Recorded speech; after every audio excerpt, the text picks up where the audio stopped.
Hey yo, what is going on, you guys? Yeah, I know, I haven't uploaded in a while, and that was because this past weekend I had some stuff came up, and I did not expect it at all, and well, kind of pushed a lot of things back. But one thing is that I finally finished Resident Evil 7, so let's go ahead and let's talk about it. Hi, I'm Albert. Hi, I'm Danny. Hi, I'm Jazz. Hi, I'm Toby. Welcome to Gamer State. Resident Evil 7 BioHazard. So right away I want to talk about this, guys. I'm not going to be getting into the plot so much because I'm not going to be spoiling this game for you guys. So if you guys do want to play it, by all means. So right away I want to tell you guys that this game, while it maintains a lot of the interesting and amazing qualities of Resident Evil, it completely strays away from the franchise itself.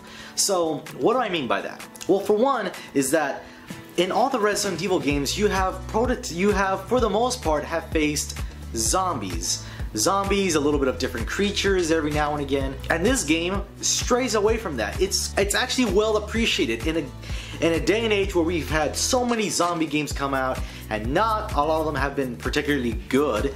Well, this one strays away from it. It is still taking place within the Resident Evil franchise, and in fact, one character in particular comes out in this game that I will not tell you guys about, that I will not, tell you guys. I'm not gonna tell you who it is, but it completely brings together the franchise a lot more cohesively than I would have imagined. So in this game, you face a very limited amount of enemies, but in a way, it's kind of what makes the game difficult to play. And what I mean by that is, this game is a little bit different in the other Resident Evil games, where Resident Evil 5 and Resident Evil 6 have been strictly more towards that action-oriented horror style, where this game is strictly more about the horror itself. And we've seen games kind of go back to that old style. One game that comes to mind is The Evil Within. It's that older style. It's a little bit more creepy. It focuses more on the atmosphere.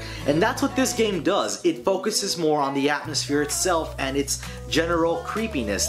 By all means, when I first played this game, I was, a little bit creeped out. I was a little bit antsy, and I was, really like I was on my toes the entire time. And that's one of the greatest things about this game, is that the whole scare factor is really, I will admit that at some sequences early in the game, I found my heart a little bit racing, and it got the adrenaline going, and that was amazing in the beginning of the game.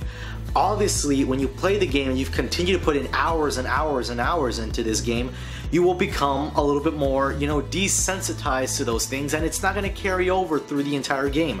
However, the atmosphere does continue, and it does keep you on the edge throughout the entire game. And that's one thing that I really got to appreciate in a game like this. Now, one thing is I want to talk about the ammo, because I have no clue what happened to the ammo in this game.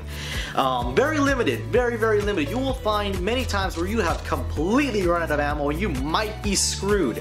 However, this game hides the ammo and hides so many other little trinkets here and there very well. If you're not a Resident Evil, pro or MLG player, I guess, you'll probably pass by a lot of these extra little ammo stashes here and there. And this will lead into my next point, the thing that I also really like about this game, and that is the save points.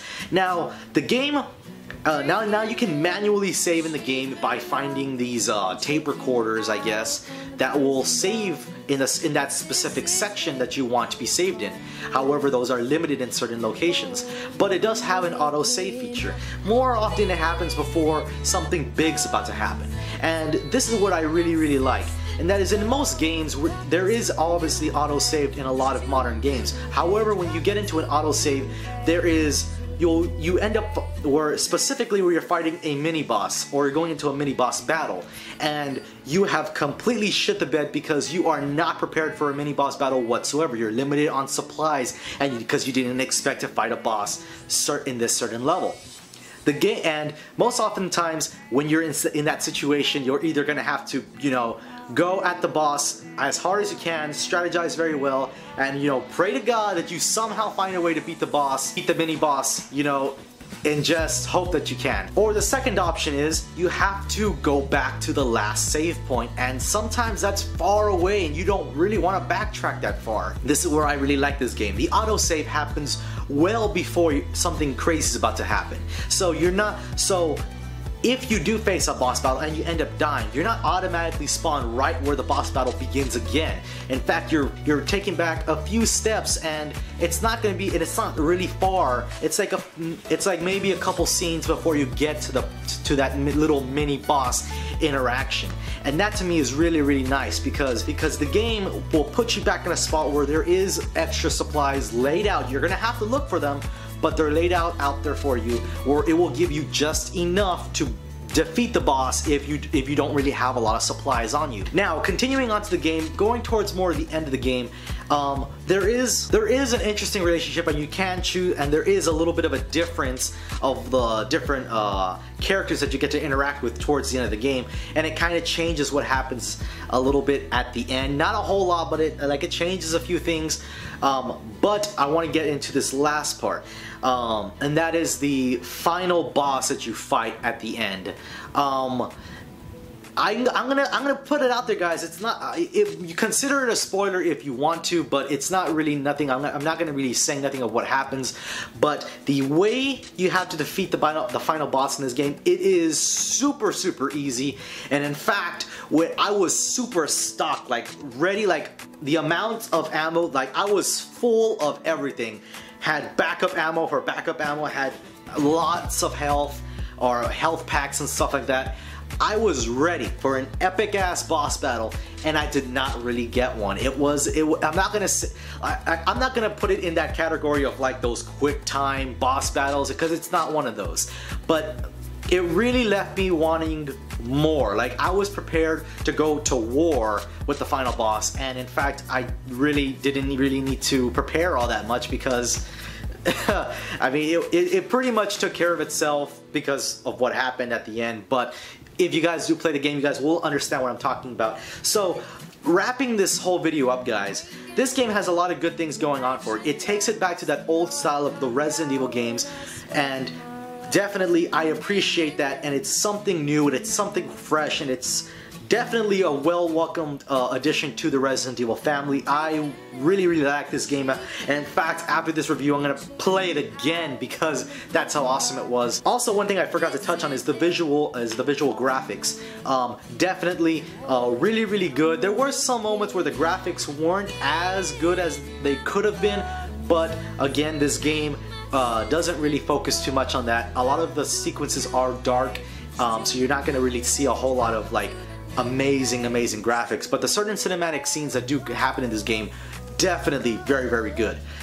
Again, the atmosphere is good. The characters are pretty good in themselves, and it makes me care about the characters. I felt an attachment to them, and I wanted them to survive this whole ordeal, and I really enjoyed that they made me care about the characters like that. The save points are really good.